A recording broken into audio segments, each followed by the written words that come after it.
Hello students, how are you? I hope you will have completed your holiday work. When I will take Zoom class on Tuesday at 11 o'clock, I will check your holiday work. So I hope you will have completed your holiday work.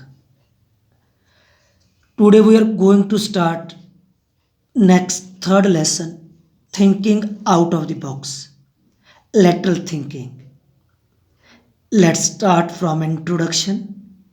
Let's read thinking out of the box or thinking outside the box or thinking beyond the box। ਇਹਨਾਂ ਸਭ ਦਾ meaning ਕੀ है? जो thinking out of the box है, जो thinking outside the box है और जो thinking beyond the box है, ਇਹਦਾ मतलब ਕੀ है? टू थिंक डिफरेंटली, कि अलग तरीके ਨਾਲ सोचना, कि ਵੱਖ तरीके ਨਾਲ विचार करना, अनकन्वेंशनली और from a new view point, एक अलग तरीके ਨਾਲ विचार करना ਜਾਂ ਸਵੈ ਇੱਛਾਚਾਰੀ, अनकन्वेंशनली ਸਵੈ ਇੱਛਾਚਾਰੀ विचार करना ਜਾਂ ਇੱਕ ਨਵੇਂ ਵਿਊ ਪੁਆਇੰਟ, ਇੱਕ ਨਵੇਂ ਦ੍ਰਿਸ਼ਟੀਕੋਣ ਨਾਲ ਸੋਚਣਾ ਹੁੰਦਾ ਹੈ। This phrase often refers to novel और क्रिएटिव थिंकिंग। ये जो फ्रेज है वो अक्सर किस नाल संबंध रखती है? नॉवल थिंकिंग और क्रिएटिव थिंकिंग के नाल।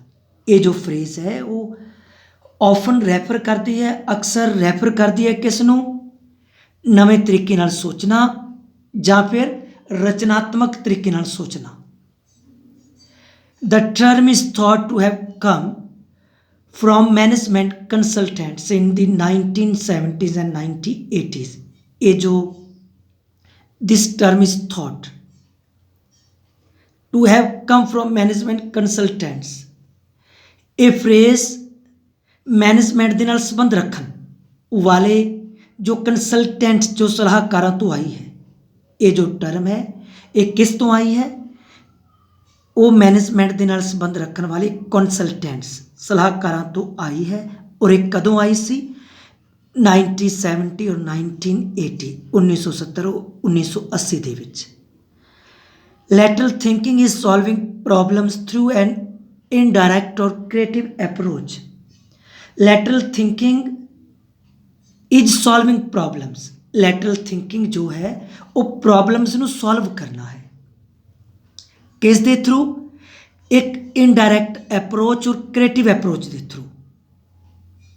इनडायरैक्ट ਜਾਂ फिर रचनात्मक ढंग नाल हल करना है। It uses reasoning. ये जो लैटरल थिंकिंग है वो रीजनिंग ਨੂੰ भी, वो दलील ਨੂੰ प्रयोग करती है। ये जो लैटरल थिंकिंग है वो रीजनिंग ਨੂੰ भी यूज करती है। That is not immediately obvious. ਜਿਹੜੀ कि इमीजिएटली, ਜਿਹੜੀ कि तुरंत, ਜਿਹੜੀ कि एकदम स्पष्ट ना होवे। और इनवॉल्विंग आइडियाज़, और इस विच किहड़े आइडियाज़ इनवॉल्व होंदे ने? That may not be obtainable by using only traditional step by step logic. It uses reasoning. और जो लैटरल थिंकिंग है वो अजਿਹੀ रीजनिंग ਨੂੰ, ਅਜਿਹੀਆਂ ਦਲੀਲਾਂ ਨੂੰ प्रयोग करती है ਜਿਹੜੀਆਂ एकदम ऑबवियस, ਜਿਹੜੀਆਂ एकदम स्पष्ट ना होਣ, ਅਤੇ ਉਹ ਅਜਿਹੇ ਵਿਚਾਰਾਂ ਦਾ प्रयोग करती है ਜਾਂ ਉਸ ਵਿੱਚ ਅਜਿਹੇ जो ਆਈਡੀਆਜ਼ ਨੇ ਉਹ ਇਨਵੋਲਵ ਹੁੰਦੇ ਨੇ ਜਿਹੜੇ ਕਿ ट्रैडिशनल, ਜਿਹੜੇ कि परंपरागत स्टैप बाय स्टैप लॉजिक के आधार पर अगे नहीं बढ़ती। The term was coined. ये टर्म कदों क्वाइन हुई सी? 1967 के विच। किस दे द्वारा क्वाइन की गई सी? एडवर्ड टी बोनो के द्वारा। Lateral thinking is more concerned, और जो लैटरल थिंकिंग वो ज़्यादा संबंध रखती है किस दे नाल? मूवमेंट वैल्यू दे नाल। जो लैटरल थिंकिंग वो ज़्यादा कंसर्न रखती है मूवमेंट वैल्यू के नाल। किहड़ी मूवमेंट वैल्यू के नाल? स्टेटमेंट और आइडियाज़, किसी कथन और किसी विचार की मूवमेंट वैल्यू के नाल ये जो लैटरल थिंकिंग है वो ज़्यादा संबंध रखती है। Now let's read summary. In a small village in India, an unlucky farmer had to pay a large amount of money to a village money lender.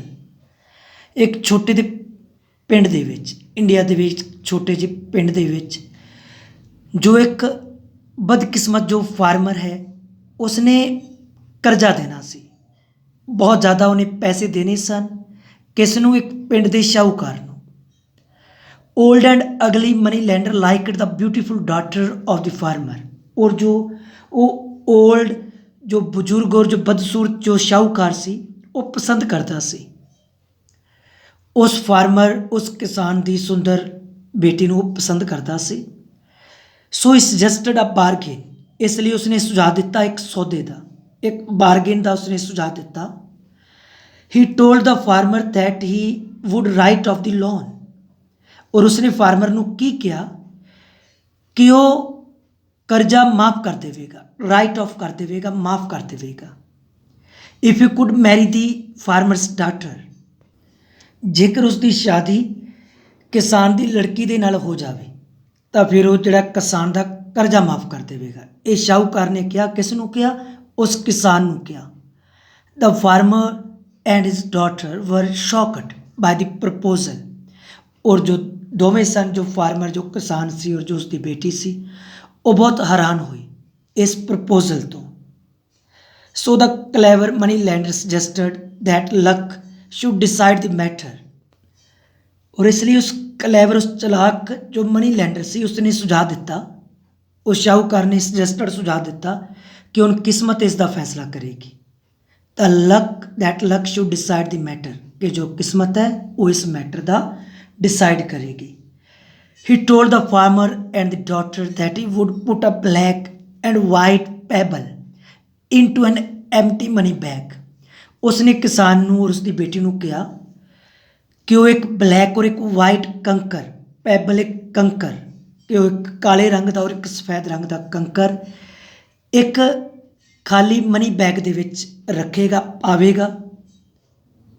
एक ब्लैक रंग का कंकर और एक वाइट रंग का कंकर। Then the girl would have to pick one pebble. और फिर लड़की ने चुकना होगा, एक कंकर चुकना होगा उस बैग तो।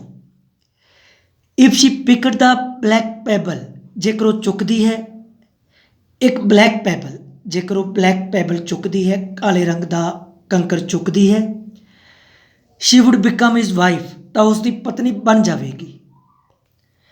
And her father's debt would be written off. और उसका पिता का जो कर्जा है वो माफ हो जाएगा। If she picked the white pebble. और जेकर लड़की वाइट पैबल चुकती है, सफेद कंकर चुकती है, तो she need not marry him, तो उसने कोई लोड़ नहीं उस दे नाल विआह कराउण दी। And the father's debt would still be written off. और फिर भी उसके पिता का कर्जा माफ कर दिता जाएगा। But if she refuse to pick up pebble.